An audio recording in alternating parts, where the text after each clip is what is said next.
Well, thank you for again joining us. So let's have a sneak peek of all that's happening. We're talking about in Ketu South, where we have Jifa Gomashi as a member of parliament pleading for the National Disaster Management Organization to come to the aid of residents in various communities across Ketu South, where there's been some level of extreme flooding as a result of the rains. And especially when you go to many other areas, you find that this has become a problem. Now, particularly in areas in Agbozuma. We also have along the shores of Anglogakata in some areas there, as a result of the rains, some residents have been having some difficulties. Well, now let's speak to the Member of Parliament for the area, get an update on this. And Jifa Gomashi is on the line. Good morning to you. Good morning, Roland. And I see that you're extremely worried because of the flooding. What really caused the flooding as you went around? Okay, thank you very much for the opportunity to speak on this flooding matter on your big platform. I truly appreciate it. So I think that it's one, the rain, climate change maybe, global warming, and also the permission to allow people to build in the waterways, fill the swamps, and over the years, I think has taken the space that the water usually will occupy, naturally will occupy.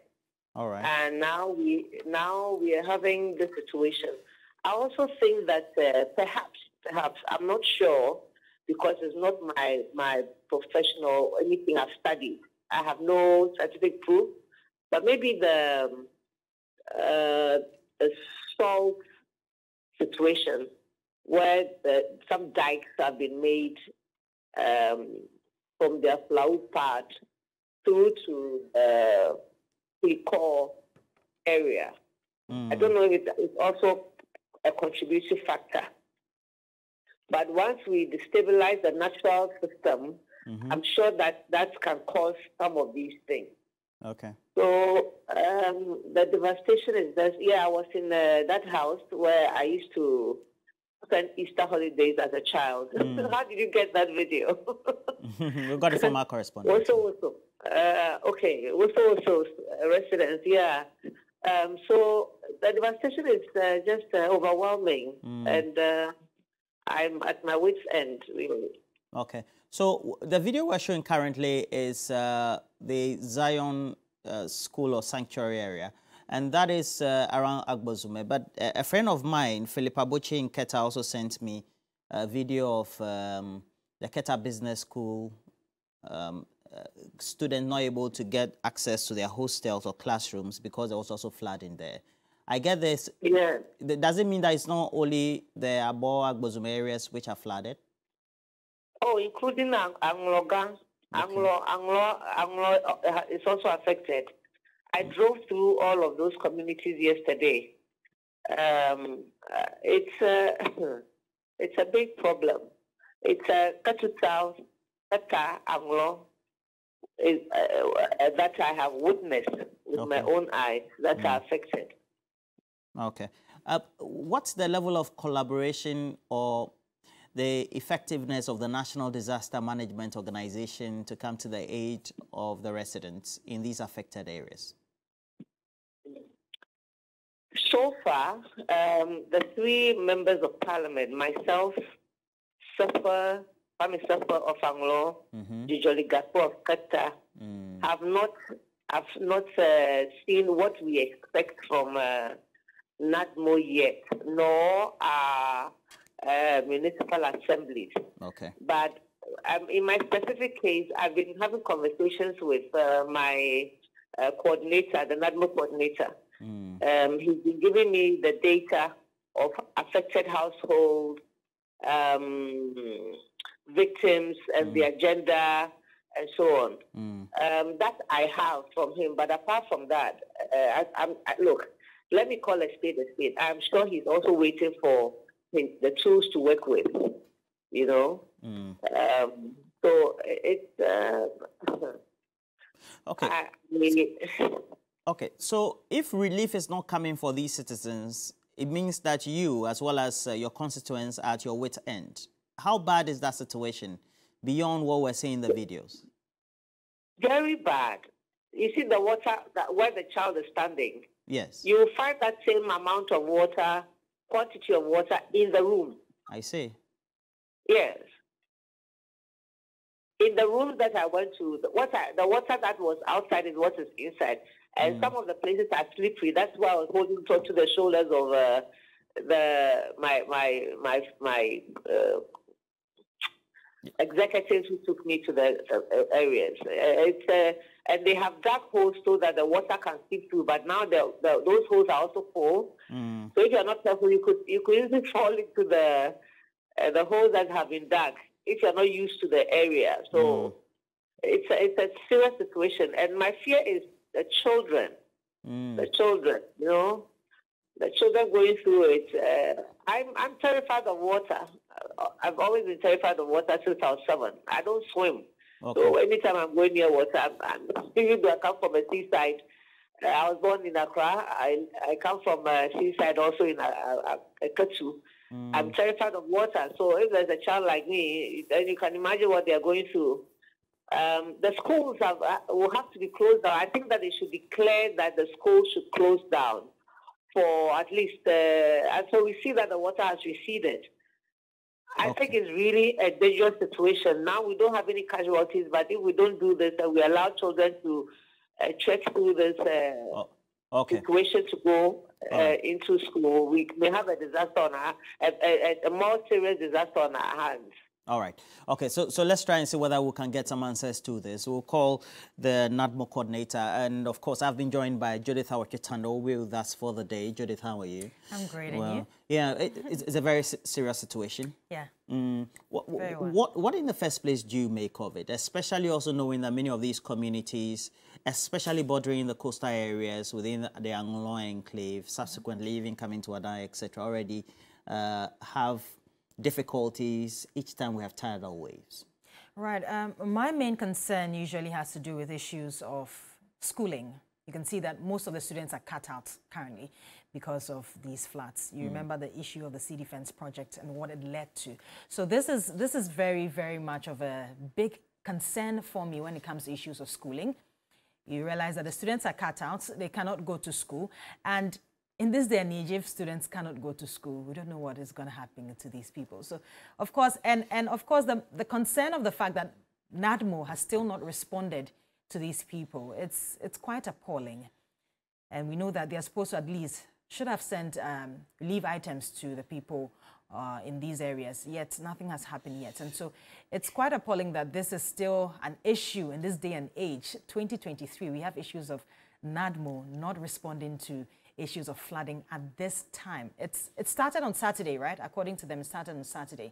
And so once they've not responded, it raises a lot of questions as to their quality of service and what they're doing for Ghanaians. This is public service, and so they should have responded by now. I'm sure we'll get some responses from the NADMO director, yes. Well, after this, we'll try and get the National Disaster Management Organization in the Ketu South area to see whether we will get some needed answers on the subject. But another issue we want to look at, which is very pertinent as far as road safety is concerned, is the use of okadas, etc. Let's do a recall of Ibrahim Abubakar's story, which talks about the Kumasi Metropolitan Assembly making efforts to make sure that they discuss this very well and have their insight into whether they're going to ban the use of tricycles, etc. But let's get to the Ketu South boss for the National Disaster Management Organization.